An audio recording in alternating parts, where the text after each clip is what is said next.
काय याच्याबद्दल? लोक खूप हुशार आहेत हो, कळलं का? असे जर पैसे मिळत असतील तर नक्की घेतील, पण याचा अर्थ ते मतदान करतील असं होत नाही ना.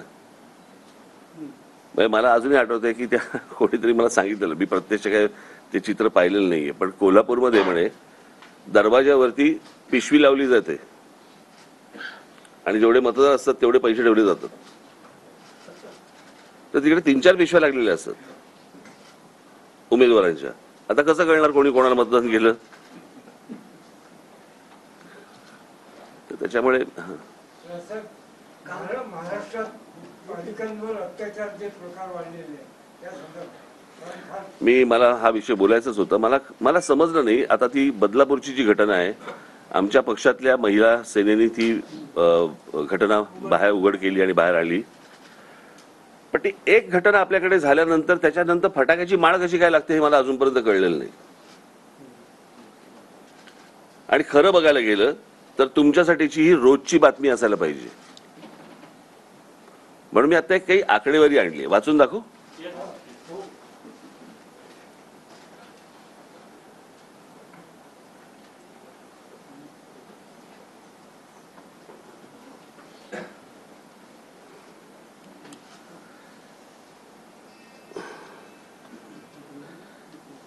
ही माहिती आहे नॅशनल क्राईम रेकॉर्ड्स ब्युरोची.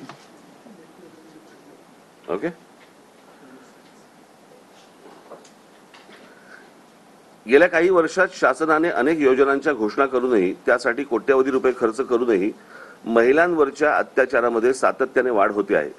देशात मी हे तुम्हाला सांगतो, आता हे 26 तारीख, काय 26 तारीख ना, आता भारत बंद करणार होते ना,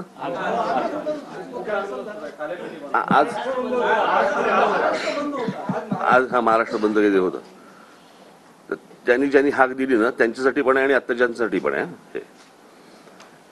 महिलांवरती अत्याचारामध्ये सातत्याने वाढ होते आहे. देशातल्या सर्वात प्रगत राज्याची राजधानी मुंबईमध्येही आज महिला आणि मुलींना सुरक्षित वाटत नाही.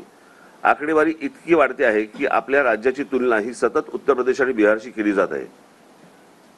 2023-24च्या आकडेवारीनुसार राज्यात महिला तरुणींचा विनयभंग आणि छेडछाडीचे सर्वाधिक गुन्हे मुंबईत नोंदवले गेले आहेत. त्यापाठोपाठ पुणे आणि नागपूर शहराचा क्रमांक आहे. यामध्ये समाज माध्यमांवरून होणाऱ्या प्रकरणांचाही समावेश आहे. आता इथे खाली त्यांनी डेटा दिलेला आहे. महाराष्ट्रात महिलांवर होणाऱ्या अत्याचाराचा वाढता आलेख. अत्याचार कोणकोणते? तर बलात्कार, अपहरण, हुंडाबळी, नातलगांकडून होणारे अत्याचार, विनयभंग, लैंगिक अत्याचार, ट्रॅफिकिंग म्हणजे अनैतिक व्यापार आणि इतर. याच्यामध्ये 2017 या वर्षात महाराष्ट्रामध्ये 4320 बलात्कार झालेत. 2018 मध्ये 4974 बलात्कार झालेत. 2019 5412 बलात्कार झालेले आहेत.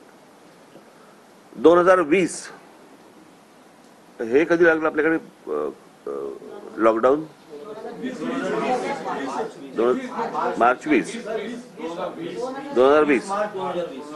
2020 मध्ये 4846 बलात्कार आहेत. 2021 5954, 2022 7084 आणि 2023 7521. एवढी बलात्काराची प्रकरणांची नोंद पोलीस स्टेशनला आहे.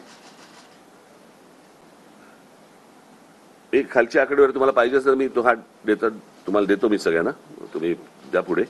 महाराष्ट्रातल्या या आकडेवारीनुसार इथे दर तासाला एक गंभीर गुन्हा नोंदवला जातो. अर्थात हे झाले केवळ नोंद झालेले गुन्हे. नोंद न करता आलेले गुन्हे यापेक्षा खूप जास्त असतील.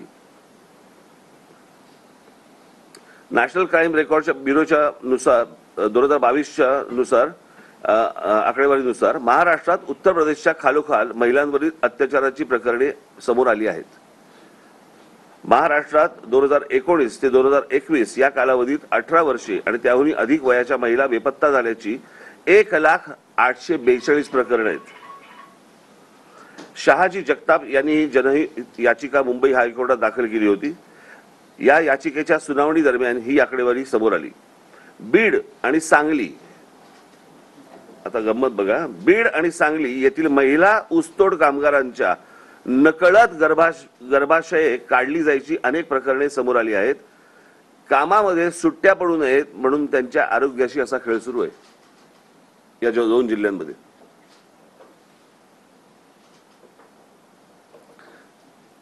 आता मला असं वाटतं की तुम्ही हे आज जे रोज एक प्रकरण येते, रोज काय तासाला यायला पाहिजे ना. म्हणजे महाराष्ट्रामध्ये प्रत्येक पोलीस स्टेशनला किती अशा प्रकारचे गुन्हे दाखल होत आहेत.